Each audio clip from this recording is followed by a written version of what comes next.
अॼु असां सिंधी स्पेशल वड़ियूं मेहा पटाटा था ठाहियूं। जी हाँ, वड़ियूं मेहा जाम पॉपुलर रेसिपी आहे सिंधी कम्युनिटी जी। त वीडियो एंड ताईं ॾिसिजो ऐं चैनल खे ज़रूर सां सब्सक्राइब कजो। मां निकिता आहूजा स्वागत करे रही आहियां तव्हां सभिनि जो मुंहिंजे चैनल में। त हलो शुरू कयूं था। सिंधी स्टाइल वड़ियूं मेहा पटाटा ठाहिण जे लाइ असां कुकर में 2 चम्मच तेल खणंदासीं, रिफाइंड तेल, ऐं हिन में बसर विझी छॾींदासीं। त हिननि सारी इंग्रेडिएंट्स जी जेकी मात्राऊं आहिनि तव्हां स्लाइड में चेक करे सघो था। लास्ट में असांखे दाग पचाइणो आहे, यानी कि पहिरियों लाइट ब्राउन कलर जो। गॾोगॾु मां हिते थूम, अदरक ऐं साओ मिर्च बि थी विझां। ऑप्शनल आहे थूम विझणु, बट टेस्ट जाम बढ़िया थी वेंदी आहे। त हे ॾिसो, जॾहिं इहो गोल्डन ब्राउन थी वञे न, हिन खां पोइ असांखे हिन जी पेस्ट तयारु करणी आहे, थोरो सो पाणी विझी करे। हाणे उन ई कुकर में मां अधु चमचो तेल ॿियो बि विधो आहे, ऐं तेल गरम थियण खां पोइ इन में इहा अनियन जी पेस्ट असां विझी छॾींदासीं, यानी कि बसर जी पेस्ट, ऐं सुठी तरह सां इनखे मिक्स कंदासीं। लॻभॻि 5 मिनट्स ताईं असां इनखे अञा कुक कंदासीं।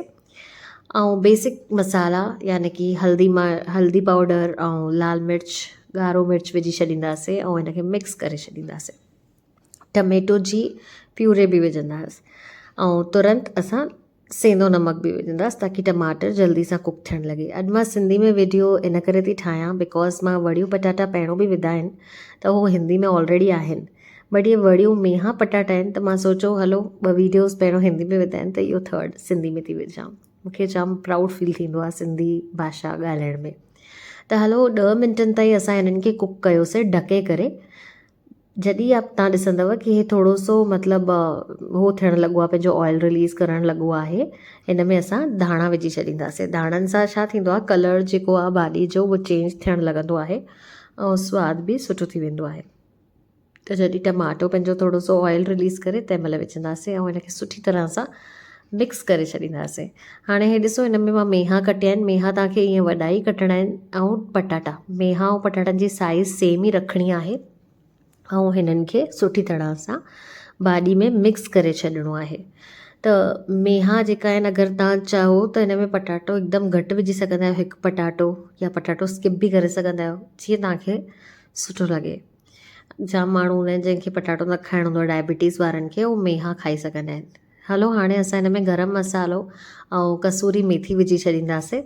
इन सां जेको सवादु आहे उहो काफ़ी वधी वेंदो आहे। ऐं सुठी तरह सां अगेन हिनखे असां मिक्स करे छॾींदासीं। लॻभॻि 5 to 7 मिनट्स ताईं असां कुक कंदासीं, ताकी हिननि जा जेका फ्लेवर्स आहिनि उहो सभु पाण में मिक्स थी वञनि। त हे ॾिसो, हाणे वड़ियूं जेके आहिनि हिननि खे असां पाणी में भिगाए रखियो हुयो, जीअं हिन जी मिटी वग़ैरह निकिरी वञे। हाणे वड़ियूं विझी छॾींदासीं ऐं हिन खां पोइ हिकदमि धीरे सां हल्के हथनि सां असांखे मिक्स करिणो आहे, बिकॉज़ अगरि तव्हां फास्ट या ज़ोर सां कंदव त वड़ी जेकी आहे उहो टुटी पवंदी ऐं सब्ज़ी बिल्कुलु बि सुठी न लॻंदी।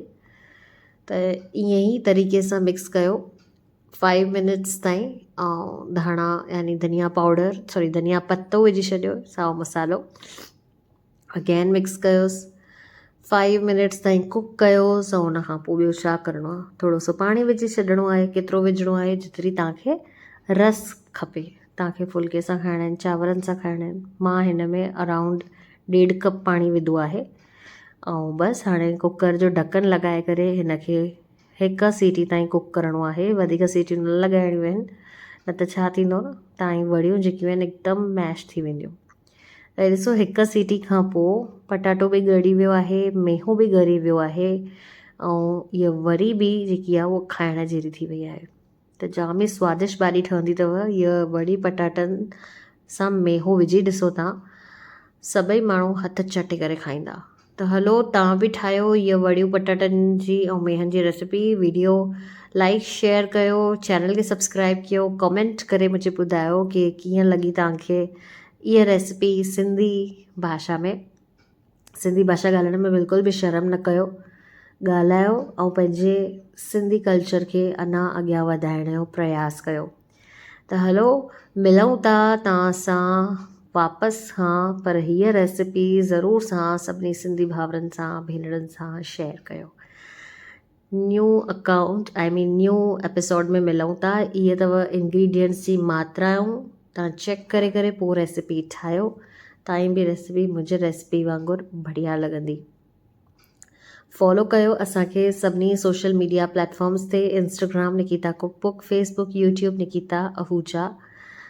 मां निकिता मिलां थी तव्हां सां ॿिए एपिसोड में। हलो, टेक केयर, स्टे सेफ, जय झूलेलाल।